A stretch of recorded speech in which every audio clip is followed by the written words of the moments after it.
Hello guys, welcome to the first chapter of this course. So let's get started. I will create a new Blender file, and first thing that I will do is let's delete all these existing objects. So press A to select them all and then press delete. Also, as you can see, I've turned on my screencast keys add-on. So if I perform like any of the shortcut, it will appear here in the bottom left corner so that you can easily follow it. Uh, so the first thing that we will do is first press 7 on your number pad to go into the top orthographic view. So the top orthographic view is like a 2D view of a model from the top side. So for example, if I add a cube here uh, and I press 7, so now I'm in the top view and I can edit this cube from the top side only. This is very helpful when creating models from reference images like 2D reference images. If I press 1, then I go into the front orthographic view. 3 is for right and 7 is for top. Also, if I hold control and then I press 1, then I will go to the back orthographic view. Control plus 3 is the left orthographic view and control plus 7 is the bottom orthographic view. So let's press 7 for top orthographic view. We will delete this cube, and first let's add our reference images. So I have also provided you with these reference images. You can use them. They are in the images folder of your courses resources file. So press Shift A, images and reference. I will head over to where I've saved it. Now add a top reference image. So to move this image, I can press G. To move any object, you can press G, and to lock it on any single axis, press X, Y or Z. So I want to lock it on the Z axis. I will press Z and I will move it below here. So let's now press 3 and add another reference image, the side reference image, and now let's move it on the X axis. Press G, then X, and move it here. So the next step is to let's add a cylinder and create this main piece of our pocket watch. So press Shift A, mesh, and add a cylinder. Now I will match this line with this line of the reference image. So let's scale this first. Press S to scale it up. Enable this X-ray, and let's place it according to the reference image. Press G to move it and S to scale it. And this is everything that we will need right now. So just check if everything is matching up correctly. So yeah, I think this is fine. So press 3 for the side orthographic view. Sorry. So right now, as you see, the image of the side orthographic view is comparatively larger according to this image. So press 3 first and then let's scale this down and match this line with this line and this with this. So just make sure you are only scaling the image and not the actual object. So let's scale it almost here, move it on the Y axis to match it correctly. I think this is fine. So now let's edit this model from the top and the bottom. So press tab to go into the edit mode. Select all these top vertices and bring them here. And now let's select the bottom vertices and bring them here. So now to make this shape, we need to add some edge loops. So press Ctrl R. Ctrl R is used for adding edge loops. You can also increase or decrease the number of edge loops by moving your scroll wheel. So I will just add one for now, and let's move this edge loop here. Let's add another edge loop and move this here. One I will add here, one here, maybe one here, two here. And now let's scale these edge loops according to the shape. To select the edge loop, hold Alt and then click on the edge loop to select this. So let's select the top edge loop and press S to scale it till here according to the reference image.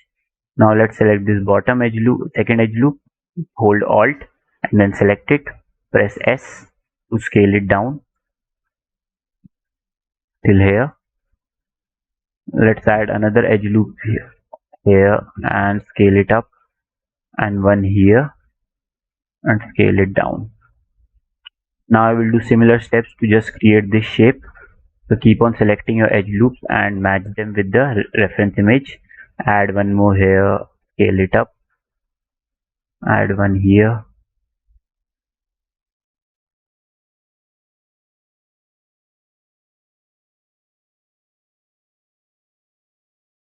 Okay, this much is done. Now let's select this one, scale this down, this one here. Let's add one more here and scale it up, one here. Select the bottommost and scale it down up quite a lot till here. Also move it a little bit up. Then select this one. Let's add one more here.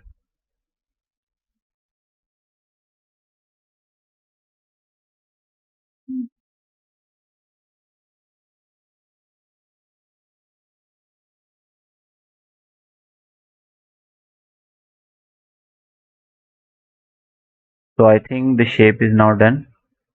It is matching with the reference images. So now right now it is flat shaded. So let's shade smooth this. Select the object, right click and shade smooth. You can see the normals are kind of weirdly shaded. So go into the object data properties, normals, and enable auto smooth. Now also I will enable this cavity and shadow. This does not do much to our model, just it helps to see the edges properly. And also now I will add a bevel modifier. So one thing that I need to mention is anytime we create, for example, a object in Blender and we change its scale, like we descale it or we increase its scale, we need to apply the scale. So if I scale it down, then I need to press Ctrl A and then apply this scale. This is very important. I will show you why this is important. So first I will create one cube and I will duplicate this cube. And now let's change. I will change the scale of this cube on the x-axis. So press S, then X, and let's scale this up by 5 times on the x-axis. Okay. Also, I will do the same thing to this cube. Let's scale this up on the x-axis by 5 times only. And now what I will do is I will apply the scale of this first cube. I will press Ctrl A and then apply the scale, and I will not apply the scale of this second cube.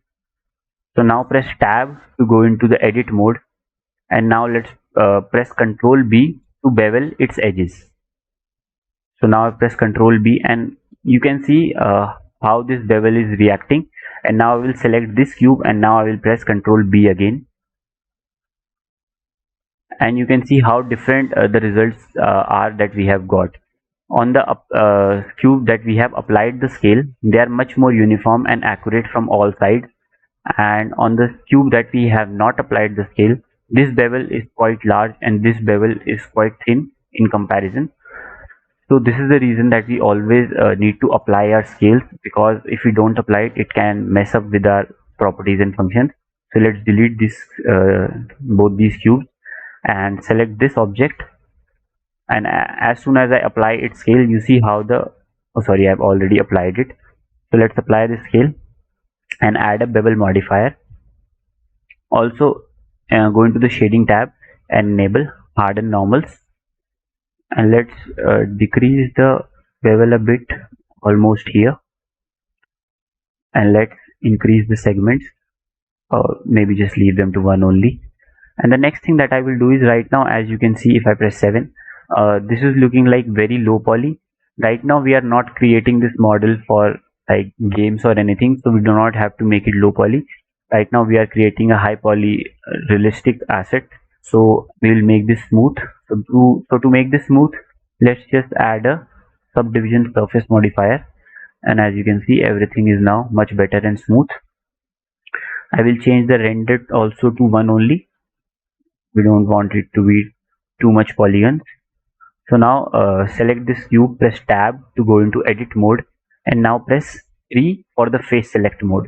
1 is for the vertices select mode, 2 is for edge select mode, and 3 is for face select mode. To select the face, then press I, and let's insert this a little bit, I guess till here, and then press E, extrude this and extrude this towards the bottom till here. Maybe I will add one more segment to the bevel to solve the shading issues. I think this is better. So now I think our main body piece is done. It is looking quite accurate to the reference image. So the next thing we will do is let's first move these reference images to a separate collection. So select them both, press M, new collection, and let's move them to reference images. You see here that they are now moved to a different collection. We can easily enable them or disable them. And also let's rename our cylinder. Select the cylinder, press F2 to rename it, and let's name it main body or main piece. And now we will create this thing, this piece in the center. So first select your main body piece and press H to hide it. Right now we do not need it. And now let's create a circle. I will add 64 vertices to make it a little bit smooth. And now let's place this circle according to this line here. So scale it down, move it.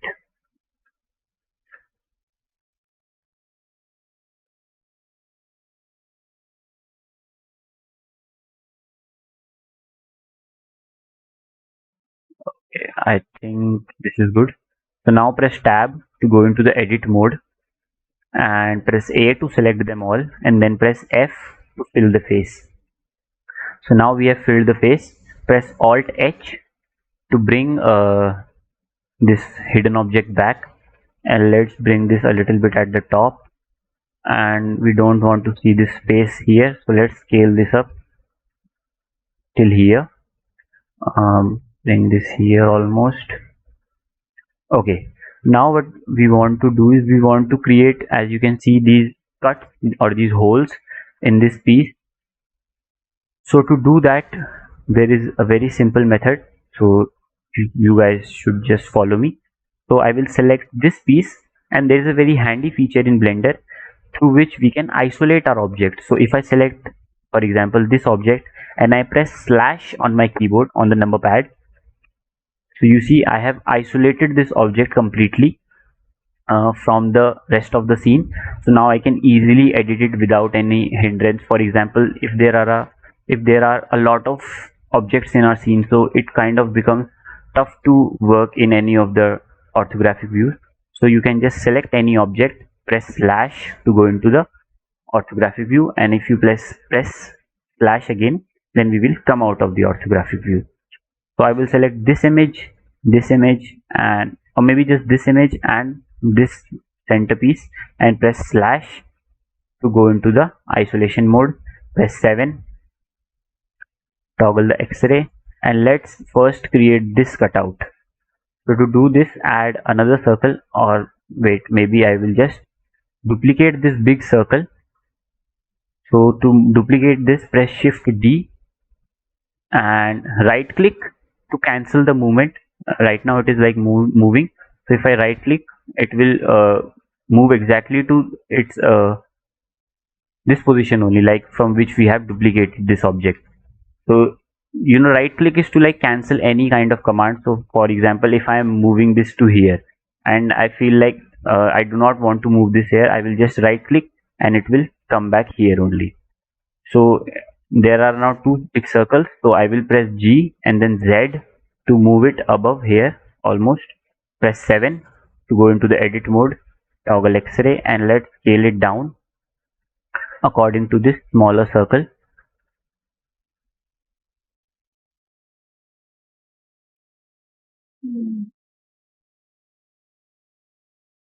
Okay, I think this is fine. So now I will teach you guys a very handy trick. So I need to create this smaller circle cutout on this bigger circle so I can delete it from this bigger circle. So to do this, there is very easy method. You need to just follow exactly what I'm doing. So press 7, go into the top orthographic view. First, select the smaller circle, then select the larger circle. Press tab to go into the edit mode. Deselect everything. Press A to select everything. Press F3 and then let's type here knife project and press enter. And now if I come out of this view, select the smaller circle and now you can delete it. And now if I select the bigger circle, press tab, you can easily see the cutout has been created. Press 3 to go into the face select mode and you can see easily this smaller face has been created. So now what I can do is I can just select this smaller face, press X and delete the face. So I have easily created this cutout. In a similar fashion, we will create all these cutouts. So we will continue from here in the next chapter. Also, if you want, you can try to do some of these things on your own to create these cutouts. But we will continue from here in the next chapter. Thank you guys for watching. See you in the next video.